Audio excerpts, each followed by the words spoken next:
Most of us are familiar with all the indicators and events surrounding gold's high price, but there's one thing that is not being discussed a whole lot that a lot of people have missed, and for good reason.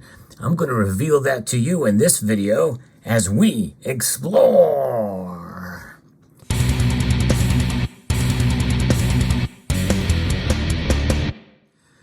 There are certain things that happen in the economy or events geopolitically that have led to gold's high price. We're going to discuss some of those in a piece here from Frank Holmes.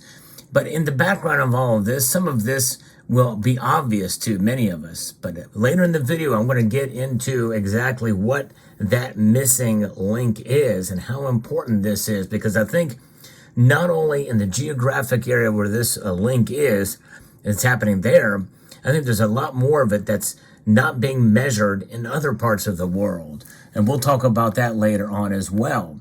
The American consumer, well, they did it again, thanks in part to a strong holiday shopping season. U.S. gross domestic product expanded at a faster than anticipated 3.3% in the fourth quarter of 2023. Of course, the author here, Frank Holmes, misses the fact that a lot of that money is also being contributed by the government itself. You know, case in point, the government with the Federal Reserve buying a lot of bonds. The results make the strongest case yet that the Federal Reserve has pulled off a soft landing with the help from the federal government. But they also raise questions about the timing of the central bank's next move and where investors should allocate their capital. Now, you keep in mind, when we have an economy that is still largely propped up by the Federal Reserve and by the government, it's no mistake that they're propping it up, and this soft landing they can take credit for. But until you really look into the numbers, you know that there's a lot more going on. And I think that's one reason why gold prices are high.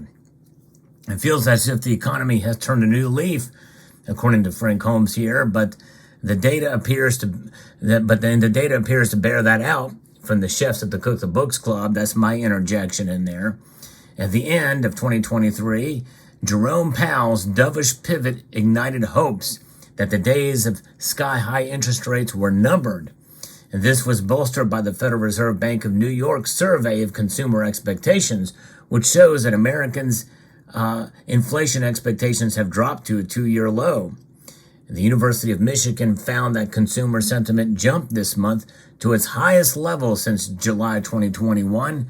In December and January, the Good Vibes saw a cumulative 29% increase, representing the biggest two-month gain since 1991 with consumer sentiment. And I think a lot of it is our media pushing that, but in the end, when you think about it, consumer sentiment, why are people buying things? Well, holiday season, obviously, and they're going into debt to do so. And people are buying non-perishable goods because inflation is still sticky, to put it mildly. Businesses are riding the wave of positivity as well.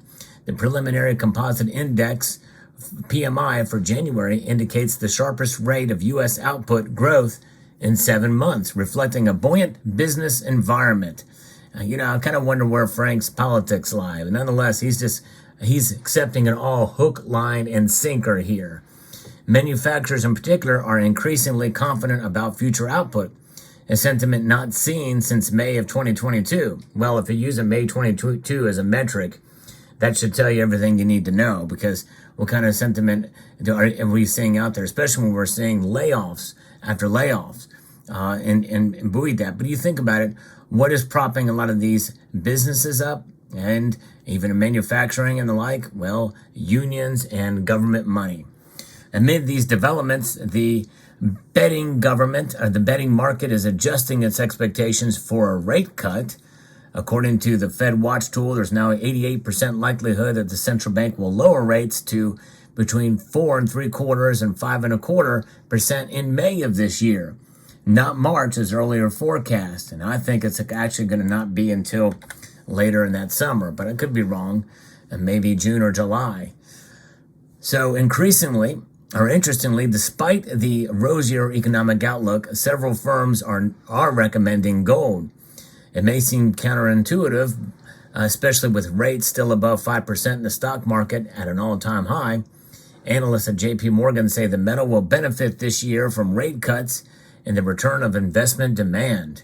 XIB Asset Management, the Canadian hedge fund that soared over 200% in the first 2 years of the pandemic, is now betting that gold and uranium will outperform on lower rates. And actually, I think uranium is definitely poised for a pretty big increase potentially this year for sure. I think there's more and more people are looking more towards nuclear. It's becoming more of a bipartisan thing. You've heard me talk about that in previous videos, that uranium is something to look at as far as a stock and a metal. Not to stack, for sure, but maybe to invest in. But that's besides the point. Gold and other commodities-driven equities have traditionally performed well during the next stages of the credit cycle, said one of XIB's founders, according to an email that was sent to clients. And UBS recommends buying gold on dips below $2,000 per ounce. The Swiss institution projects the yellow metal to rise as high as $2,250 per ounce by the end of the year based off of looser monetary policy. That's very close to my prediction for gold by the end of the year. Mine was $2,200, that would put pressure on the U.S. dollar and real rates, thereby boosting demand, and particularly from gold-backed ETFs. In 3 straight years of ETF outflows, UBS predicts a shift to inflows, potentially sparking a sustained rise in gold prices. It is remarkable to see. In fact, the highest outflows, or inflows rather, of ETFs was back in 2020, since about 2005. But now there's a new driver. This is where we're getting to it. This is where we're going to talk about it. And if you think it's central banks, you're wrong, although that does play a role. But we'll get into that here in a moment. BMO, they challenged the traditional view, suggesting that the relationship between gold and real interest rates has weakened. In a new report, New Drivers for a Gold Era, BMO commodities analyst Colin Hamilton writes that the gold real rate correlation is now broken. According to him, the correlation fell apart amid sharp real rate moves in 2022 and has not been reestablished. So we may see that kind of disconnect there. That's kind of an interesting thing that may worry people about maybe a gold price moving much more. But if rates no longer matter, what's the investment case? Hamilton argues that emerging economies push to diversify away from the U.S. dollar, that's de-dollarization. You've heard me talk a lot about that on this channel as well. And how they do this? By increasing their gold holdings. Yes, indeed, central bank gold buying has been a big driver, huge driver. But that's not the missing link. China, in particular, is key. The People's Bank of China has become the world's undisputed gold purchasing leader, buying the metal uninterrupted since November of 2022. In 2023, the bank announced a 225 metric ton increase to its gold reserves, which reached 2,235 tons by the end of December. That's just their reported holdings. Now, gold accounts for 4.3% of China's official foreign exchange reserves, according to the World Gold Council. And there's a top reason that gold has remained resilient is the deepest pockets of the planet. Central banks are accumulating it at a breakneck pace. Indeed, they are. There's no question about that. In fact, if you look at China's amount that they've accumulated, it's remarkable to see that, especially towards the end of 2022 and into 2023, they have really increased it by a heavy margin. They're preparing for something, folks, and Taiwan might just be the beginning. Now, 2023 was a very tough year for many Chinese investors, and that's something else we have to think. That's the tail end of this. Now we're getting into the meat of this, because I know all these drivers have pushed up to it, but not what a lot of people are not talking about this, that with stocks declining in the Chinese market for the 3rd straight year, the government is reportedly weighing a stock market rescue package. If you sound familiar, backed by 2 trillion yuan, or roughly $278 billion. But it's worth pointing out that a similar purchases in 2015 did not immediately lift stocks. Surveys show that Chinese households are not confident in the economy and are now looking to save more and invest less in the stock market. According to Hamilton, the proportion of Chinese households holding higher levels of cash has correlated strongly to yuan-priced gold, which hit fresh highs in 2023 as the CSI index of Chinese stocks sunk to 5-year lows. Boom, down it goes. And given these dynamics, the major downside risk to gold prices this year could stem from a risk-on environment, China, such as an equity market rally. Now, BMO and Hamilton both expect central bank buying and household investment to be a multi-year theme. That's right, household investment into gold in one form or another happening in China. In this context, gold emerges not just as a safe haven in uncertain times, but as a strategic asset in a diversifying global economy. Indeed, no question about that. And there's another piece, a Gold Seek, that talks about this, that demand for gold coins in China it jumped nearly 16% in 2023. Folks, there's a lot of people in China.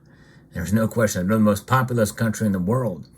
Chinese gold-backed exchange-traded products added 10 tons to their holdings, and the People's Bank of China increased its gold reserves by a whopping 225 tons.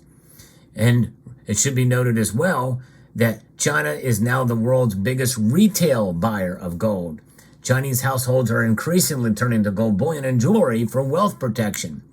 We know this for sure anecdotally from a former mint director of the United States Mint, Edmund C. Moy, whose mom came over from China to escape, I think, when the Japanese had invaded, and she had wearable wealth, jewelry on her person, and that's how she was able to get away.